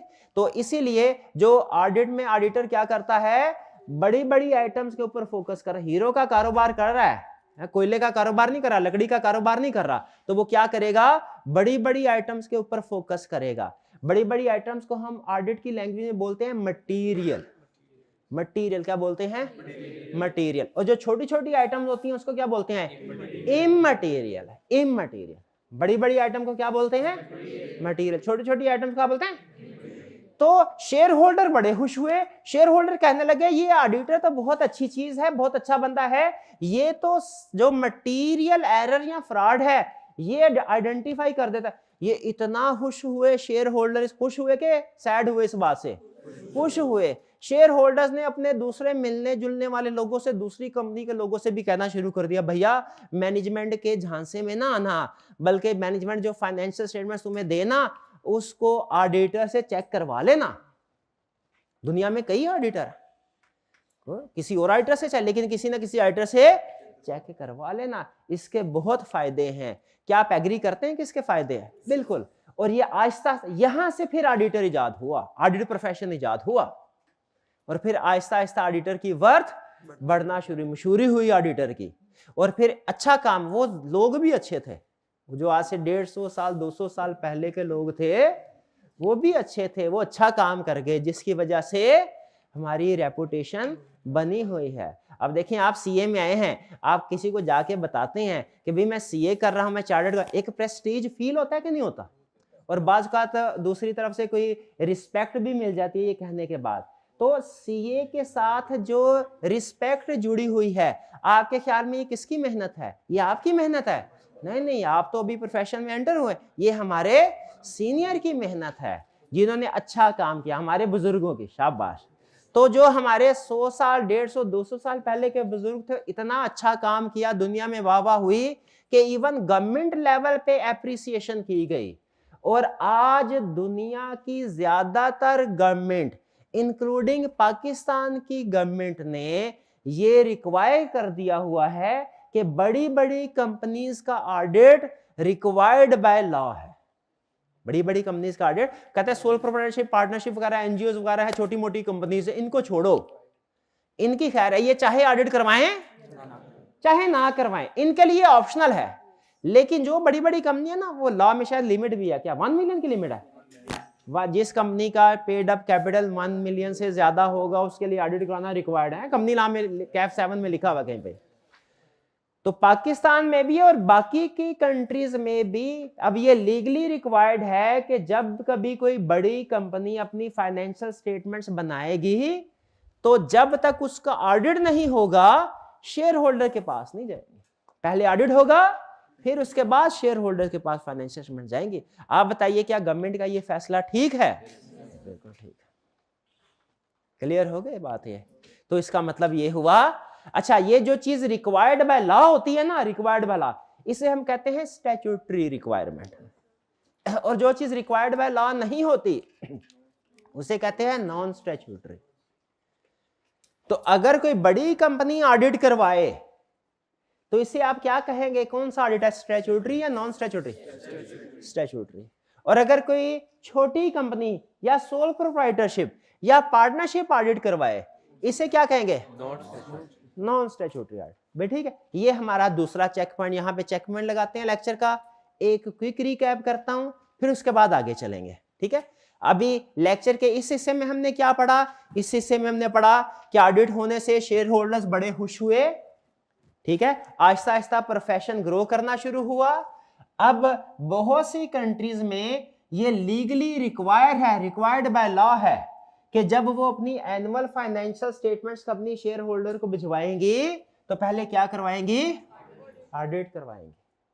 हाँ, ये ऑडिट लार्ज कंपनीज के लिए तो रिक्वायर्ड है, स्मॉल कंपनीज के लिए, सोल ट्रेडर्स हैं, पार्टनरशिप हैं, एनजीओज हैं, club, not for profit organisation वगैरह जो होती है ना, इनके लिए audit required, not required, audit required नहीं है। ये अपनी मर्जी से ऑडिट करवाना चाहें तो करवाएं, नहीं करवाना चाहते तो ना करवाएं। ठीक है, बड़ी कंपनी के लिए ऑडिट रिक्वायर्ड है, छोटी कंपनी और छोटे मोटे बिजनेस के लिए ऑडिट रिक्वायर्ड नहीं है। चाहे तो इसका मतलब क्या है, चाहे करवाएं चाहे ना करवाएं। ठीक है जी। अच्छा, यहां तक कोई क्वेश्चन, रुके, कोई क्वेश्चन पूछना चाहते हैं तो पूछ लीजिए। कोई क्वेश्चन नहीं है? मैं जरा हाइब्रिड वालों से, बच्चों से भी पूछा हूं, हैं, उनका हो सकता है कोई ना कोई क्वेश्चन हो, है? पास कीजिएगा जरा। चलिए, तो कोई क्वेश्चन नहीं है आपका? हाँ, इंटरनल ऑडिटर ये क्या होता है? ये तो मैंने नहीं बोला, मैंने अभी तो कोई लफ्ज नहीं ना बोला इंटर। हाँ, ये अभी आएगा लेकिन अभी नहीं, अभी नहीं, कुछ अरसे के बाद। जी शाबाश। अक्सर हम सुनने में आता है कि जो एमपीओस होती हैं ना, क्लब्स वगैरह होते हैं, तो लोग इसके जरिए अपनी ब्लैक मनी को अवॉइड करते हैं। तो इस तरीके से तो हुकूमत को चाहिए कि इस पे जरूरी ऑडिट करना जरूरी कर दे। उनका कहना ये है कि बाज़ औक़ात ऐसा होता है कि जो एनजीओज वगैरह होती है, ये कोई गड़बड़, कोई मनी लॉन्ड्रिंग कर सकती है कि अगर कोई डोनेशन दी तो उस डोनेशन को अपने ज़ाती मकसद के लिए इस्तेमाल कर लिया, दाएं बाएं कर लिया, मनी लॉन्ड्रिंग कर ली। बिल्कुल ऐसा सम टाइम प्रैक्टिस में होता भी है, लेकिन इसका भी इलाज है। बाज़ औक़ात गवर्नमेंट्स ने कुछ ऑर्गेनाइजेशन के लिए ऑडिट हो सकता है किसी जगह पे ऑडिट रिक्वायर किया हो, और बाज़ का तो कुछ एनजीओज ऐसी होती है ऑडिट रिक्वायर्ड नहीं भी होता ना, वो अपनी ट्रांसपेरेंसी के लिए, ट्रांसपेरेंट इंफॉर्मेशन देने के लिए कि देखें हमारे हाथ साफ है, हम बिल्कुल ठीक ठाक काम कर रहे हैं, वो ऑडिट करवा लेती हैं रजाकाराना तौर पे, वॉलंटरी ऑडिट। ठीक है, लेकिन इसका की प्रॉब्लम हो सकती है अगर इस सूरत में, पता क्या होता है, इस सूरत में लॉ ने क्वेश्चन ये रखा हुआ है कि अगर उन्हें गड़बड़ की इंफॉर्मेशन मिले ना, अगर तो कोई कहीं मुखबिरी नहीं, वो कहते हैं जाने दो, बिला वजह डिस्टर्ब करने का फायदा। लेकिन अगर कहीं पे कोई मुखबिर इंफॉर्मेशन मिले फिर वो उस सूरत में ऑडिट करवा लेते हैं। ठीक है, ये हमारा एक जगह पे ये कंसेप्ट आएगा कि बाज़ औक़ात ऐसा होता है कि ऑडिट रूटीन में रिक्वायर्ड नहीं होता, लेकिन सम टाइम वो कर रहे हैं। बल्कि मुझे एग्जांपल याद आ गई, जिस फर्म से मैंने आर्टिकल्स किए ना, उसके आर्टिकल्स के बाद मैनेजेरियल लेवल पे जो लास्ट क्लाइंट था जिसके ऊपर मैंने काम किया था, वो एक हॉस्पिटल था। हॉस्पिटल्स का ऑडिट गैस कीजिए रिक्वायर्ड बाय लॉ होता है कि नहीं होता? नहीं होता, नहीं होता। वो करवाते भी नहीं थे। लेकिन जब गवर्नमेंट चेंज हुई ना, उन दिनों में गवर्नमेंट चेंज हुई, तो आने वाली गवर्नमेंट आपको पता है वो नॉर्मली पिछली गवर्नमेंट के मसले मसाइल ढूंढने की कोशिश करते हैं कि स्कैंडल निकाल के पब्लिक के सामने लेके आए, ताकि पता चले वो सही काम नहीं कर रहे थे, हम सही काम कर रहे थे, है? या ये पर्पस नहीं, कुछ और पर्पस होगा। तो उसके लिए ऑडिट करवाने की बात चल रही थी, ठीक है। वो उसके बाद फिर मैं बाहर निकला, मैं टीचिंग प्रोफेशन में आ गया, फिर मुझे नहीं पता उसके बाद क्या हुआ। तो ऐसी सिचुएशन में देखें, ऑडिट रिक्वायर्ड नहीं था, लेकिन सर्कमस्टेंसेस कुछ चेंज हुई, उनकी बिना पे अगर चाहें तो ऑडिट करवा सकते थे, ठीक है। उस सिचुएशन में उन्होंने, गवर्नमेंट ने फैसला किया, हालांकि ऑडिट रिक्वायर्ड बाय लॉ नहीं था, उन्होंने कहा जी ये सरकारी हॉस्पिटल है, इसमें जरा हम देखें मेडिसिन किधर आ जा रही हैं, तो ऑडिट करवाने को करवाया भी जा सकता है, लेकिन रिक्वायर्ड बाय लॉ नहीं है, सर्कमस्टेंसेस के मुताबिक करवा सकते हैं। अच्छा, यहां पे मुझे ये बताइए, क्या आप एग्री करते हैं ऑडिट करवाने के फायदे हैं? ओके। क्या आप एग्री करते हैं कि लार्ज कंपनीज के लिए ऑडिट रिक्वायर्ड है, और जो लार्ज कंपनीज नहीं है, स्मॉल कंपनी या स्मॉल बिजनेस है, एनजीओ, उनके लिए ऑडिट रिक्वायर्ड नहीं है? अच्छा, मुझे बताइए, अगर उनके लिए ऑडिट रिक्वायर्ड नहीं है तो क्या वो पागल हैं जो ऑडिट करवाएंगे? Small companies, NGO, sole proprietor party, वो क्यों करवाएंगे ऑडिट? ये दिखाने के लिए कि हम सही काम कर रहे हैं। शाबाश, ये दिखाने के लिए कि हम सही काम कर रहे हैं, ट्रांसपेरेंसी के लिए। तो अब हम आखिरी कंसेप्ट आज का यही पढ़ने जा रहे हैं कि क्यों ऐसा होता है कि कुछ कंपनीज जिनके लिए ऑडिट रिक्वायर्ड नहीं भी है, वो भी बाज़-औक़ात ऑडिट करवाती हैं। क्यों ऐसा होता है, हम ये सीखने जा रहे हैं, ठीक है भाई। क्यों ऐसा होता है? सिंपल भाई, ऑडिट करवाने के कुछ बेनिफिट्स है, इस वजह से ऐसा होता है। ऑडिट किस लिए करवाया जाता है? ऑडिट करवाने की एक सबसे बड़ी रीजन तो यह लीगली रिक्वायर्ड है, लेकिन और भी रीजंस हैं, क्योंकि कुछ ऐसी ऑर्गेनाइजेशन भी ऑडिट करवाती हैं अपना जिनके लिए लीगली रिक्वायरमेंट नहीं है, तो वो क्यों करवाती हैं भला ऑडिट? ऑडिट के कुछ एडवांटेजेस हैं, वो एडवांटेजेस हम पढ़ने जा रहे हैं। पहला एडवांटेज क्या है? Enhance credibility. फाइनेंशियल स्टेटमेंट्स के दो ऑप्शन दे रहा हूं। नंबर 1, ऑडिट के बगैर फाइनेंशियल स्टेटमेंट शेयर होल्डर के पास जाएं। बताइए, ये ज्यादा क्रेडिबल हैं कि ऑडिट होने के बाद फाइनेंशियल स्टेटमेंट शेयर होल्डर का?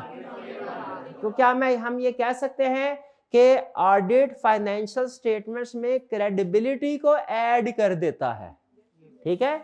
ऑडिट फाइनेंशियल स्टेटमेंट्स में क्रेडिबिलिटी को ऐड कर देता है। ऑडिट करवाने के बाद हम फाइनेंशियल स्टेटमेंट्स के बारे में ज्यादा श्योर हो जाते हैं कि वो ठीक है। ऑडिट एक तरह से क्रेडिबिलिटी देता है फाइनेंशियल स्टेटमेंट्स को। ऑडिट एक तरह से अश्योरेंस देता है, यकीन दहानी करवाता है, ऐड करवाता है, हम कॉन्फिडेंट हो जाते हैं, कॉन्फिडेंस ऐड करता है फाइनेंशियल स्टेटमेंट। डन जी। तो पहला बेनिफिट क्या है? Audit enhance credibility. लोगों का फाइनेंशियल स्टेटमेंट में ट्रस्ट बढ़ जाता है। जो इन्वेस्टर्स होते हैं या जो लेंडर्स होते हैं, वो फाइनेंशियल स्टेटमेंट्स के ऊपर ज्यादा रिलाय, ऑडिटेड फाइनेंशियल स्टेटमेंट पे ज्यादा रिलाय किया जाता है, अनऑडिटेड फाइनेंशियल स्टेटमेंट्स पे कम रिलाय किया जाता है। डन जी। एक तो फायदा ये हो गया, ठीक है, कि सोल प्रोप्राइटरशिप, पार्टनरशिप अगर ऑडिट करवा लेंगे तो उनके रिलायंस बढ़ जाएगी लोगों की उनके ऊपर। फिर और क्या? Ensuring compliance. भाई, ऑडिटर जब ऑडिट करता है तो वो मैनेजमेंट की फाइनेंशियल स्टेटमेंट्स को तो चेक करता ही करता है। ये फाइनेंशियल स्टेटमेंट के साथ साथ, अब आपको एक बात बताऊं, ऑडिटर जो फाइनेंशियल स्टेटमेंट की चेकिंग करता है ना, तो ऐसा नहीं है कि सारा वक्त अपने ऑफिस में ही बैठा रहता है, नहीं, वो कंपनी में जाके मैनेजमेंट के साथ टेबल लगा के उधर बैठा होता है। तो फाइनेंशियल स्टेटमेंट के साथ साथ ऑडिटर और भी बहुत सी इंफॉर्मेशन या चेकिंग कर लेता है इनडायरेक्टली। पर्पस फाइनेंशियल स्टेटमेंट ही होता है। और भी बहुत सी लीगल रिक्वायरमेंट्स का पता चल जाता है पूरी हो रही है कि नहीं। जैसे अगर आपने कैफ 7 कंपनी लॉ पढ़ा हुआ है ना, कितने स्टूडेंट ने पढ़ा हुआ है? तकरीबन सब। कितनों ने नहीं पढ़ा हुआ? हाँ, 3-4 स्टूडेंट नहीं। अब आपके लिए बता रहा हूं, कंपनी लॉ में ये लिखा हुआ है कि हर कंपनी की मैनेजमेंट ने कुछ बुक्स ऑफ अकाउंट्स मेंटेन करनी है। कैश का रिकॉर्ड है, सेल का, परचेज का, एसेट्स का, और cost counting, manufacturing business cost counting record. अब जरा सोच के मुझे बताइए, क्या ऑडिटर भी फाइनेंशियल स्टेटमेंट की चेकिंग में ये रिकॉर्ड देख रहा होगा कि नहीं देख रहा होगा? तो असल में वो तो ऑडिट कर रहा होगा, लेकिन साथ ही साथ क्या इस लीगल रिक्वायरमेंट की भी चेकिंग हो जाएगी कि नहीं, कि बुक्स ऑफ अकाउंट्स मेंटेन हो रही है कि नहीं?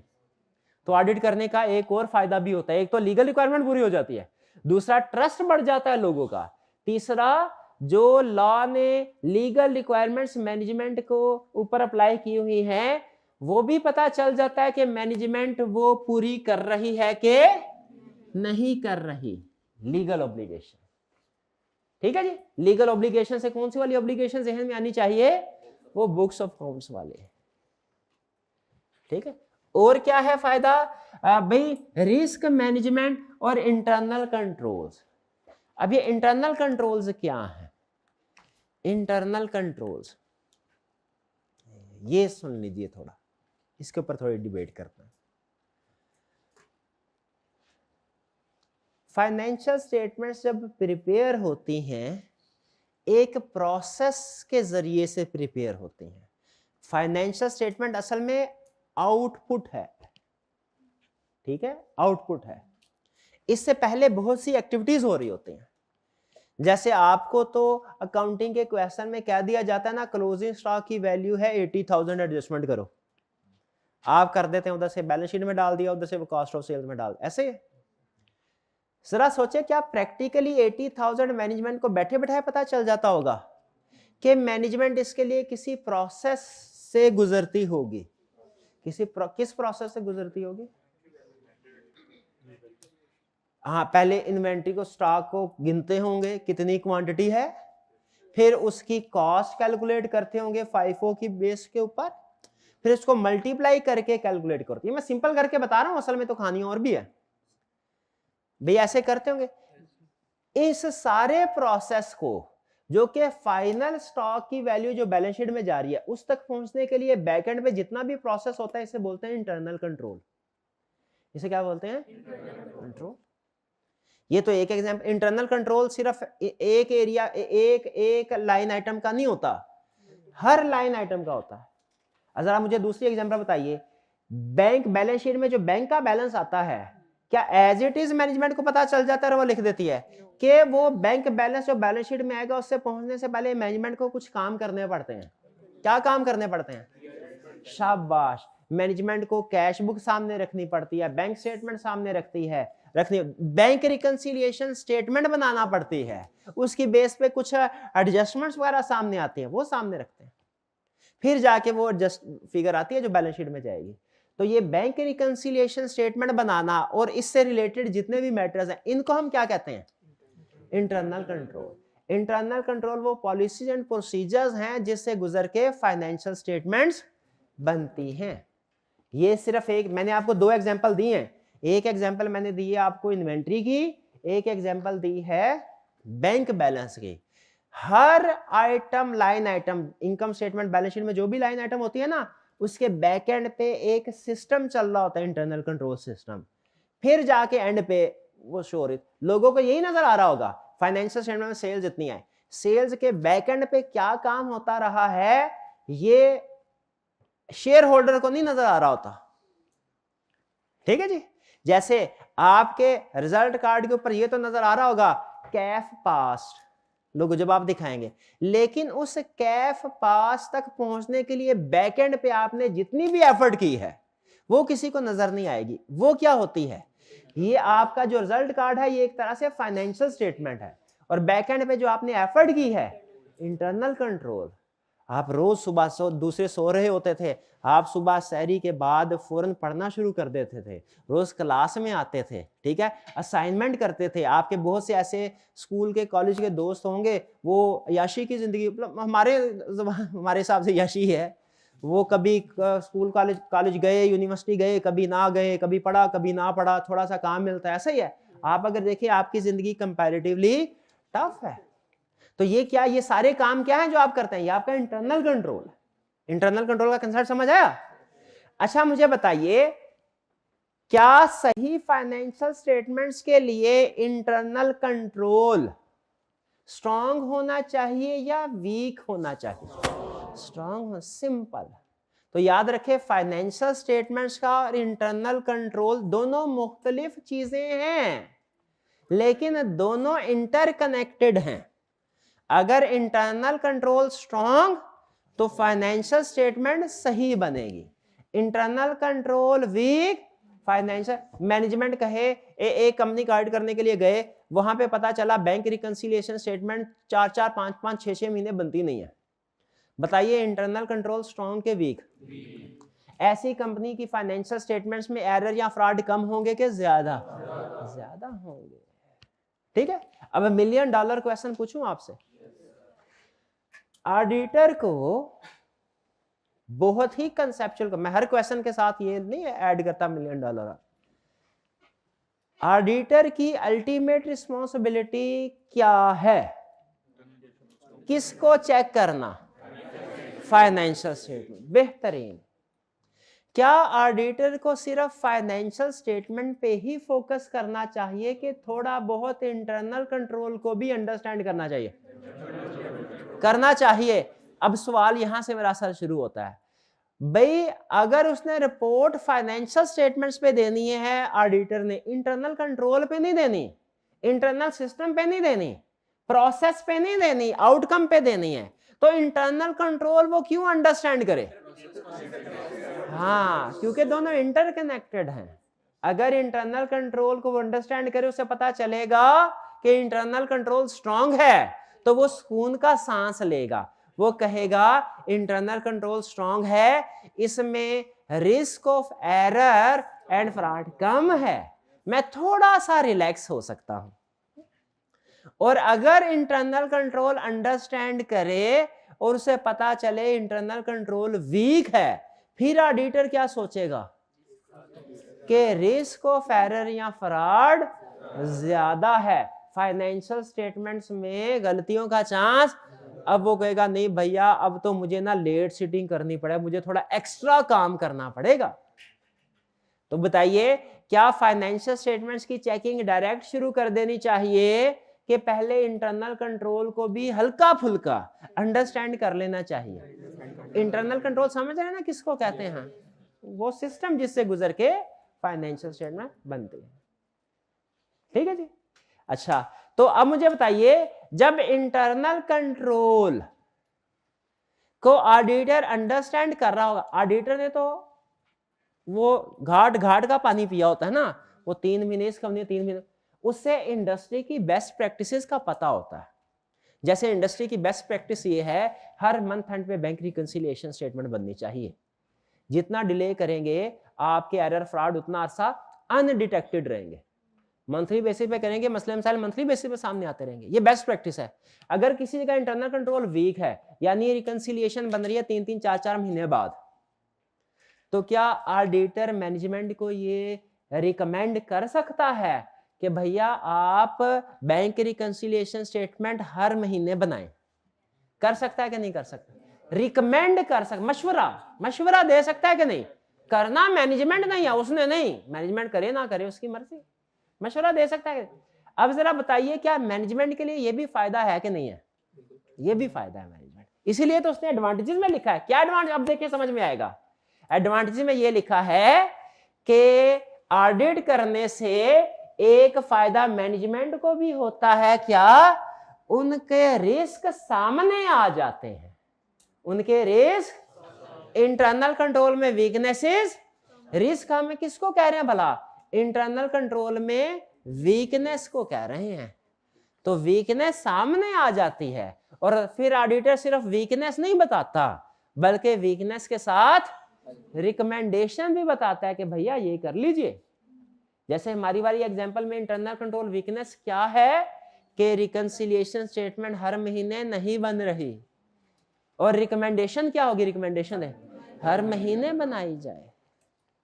क्लियर? तो मैनेजमेंट को भी फायदा हो गया कि नहीं हो गया? बिल्कुल हो गया। और फिर लास्ट क्या है कि facilitating access to finance. Finance मतलब पैसे चाहिए, लोन चाहिए, लोन चाहिए। अगर लोन चाहिए ना, अगर आप बैंक के पास लोन लेने के लिए जाएं, अगर तो आप सैलरीड पर्सन है ना, बैंक आपसे कहेगा भैया अपनी सैलरी स्लिप लेके आओ, कभी लोन लेने जाएंगे।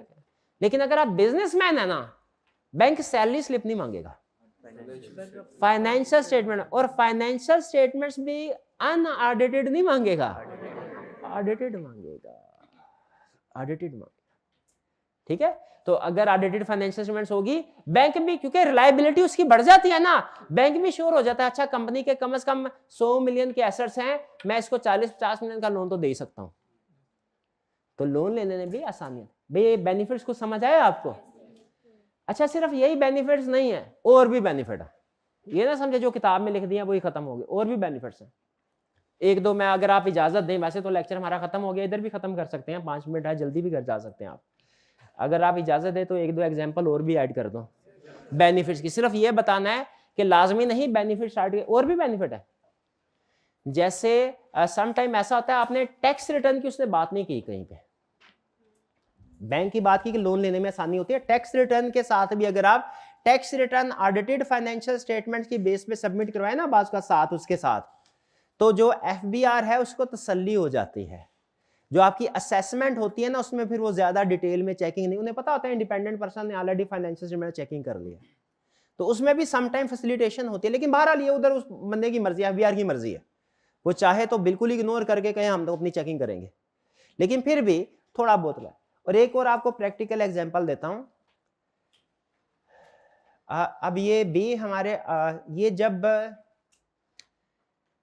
गवर्नमेंट ऑफ पाकिस्तान ने पीटीसीएल के शेयर्स बेचने थे ना, तो पाकिस्तान में तो कोई बड़ा इन्वेस्टर था नहीं इतना बड़ा, तो इंटरनेशनली शेयर बेचे। जब बड़ी बड़ी गवर्नमेंट के इदारे बिकते हैं ना, तो फिर इंटरनेशनल इन्वेस्टर्स को मुमकिन तौर पे बेचे जाते हैं।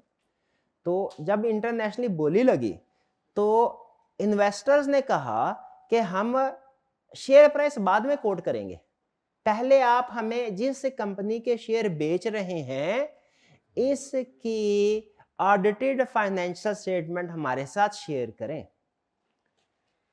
तो मुझे याद है ये भी कुछ एंगेजमेंट जो थी ना, वो इसमें मैं भी इन्वॉल्व था, छोटे से टीम मेंबर के तौर पे, सीनियर के तौर पे नहीं, जूनियर के तौर पे। लेकिन उसमें चूंकि इंफॉर्मेशन थोड़ी डिस्कशन, मीटिंग वगैरह में डिस्कशन होती थी, तो अमूमी तौर पे कंपनीज का ऑडिट होता है, पीटीसीएल का ऑडिट रिक्वायर्ड बाय लॉ था, और उसका ईयर एंड था 30 जून। तो वो जो टाइम चल रहा था ना, वो चल रहा था गालिबन उस वक्त ये परवेज मुशर्रफ साहब की गवर्नमेंट थी, तो कुछ पैसों की जरूरत थी, गवर्नमेंट को पैसों की जरूरत थी जल्दी। तो महीने चल रहा था, समझ लीजिए कोई नवंबर दिसंबर का, और ऑडिट कब होना था? 30 जून पे। तो गवर्नमेंट के पास एक ऑप्शन तो ये थी 30 जून तक वेट कर लेते, लेकिन उन्होंने वेट नहीं किया। उन्होंने क्या किया? उन्होंने कहा कि 31 जनवरी, ये हम 7 महीने गुजरे थे, अभी 12 महीने नहीं गुजरे थे, 7 महीने गुजरे थे, हम 31 जनवरी तक की फाइनेंशियल स्टेटमेंट्स का ऑडिट करवाएंगे। हालांकि 12 महीनों का स्टैट्यूटरी ऑडिट रिक्वायर्ड था, 7 महीनों का स्टैट्यूटरी ऑडिट रिक्वायर्ड नहीं था, लेकिन तब करवाया गया। इस ऑडिट को हम क्या कहते हैं? Non statutory. तो मुझे बताइए, क्या ये पीटीसीएल के लोग जो थे, या जो ओनर थे, या जो गवर्नमेंट बेसिकली शेयर होल्डर थी, क्या वो पागल थे कि एक ऑडिट रिक्वायर्ड ही नहीं और वो करवा रहे हैं?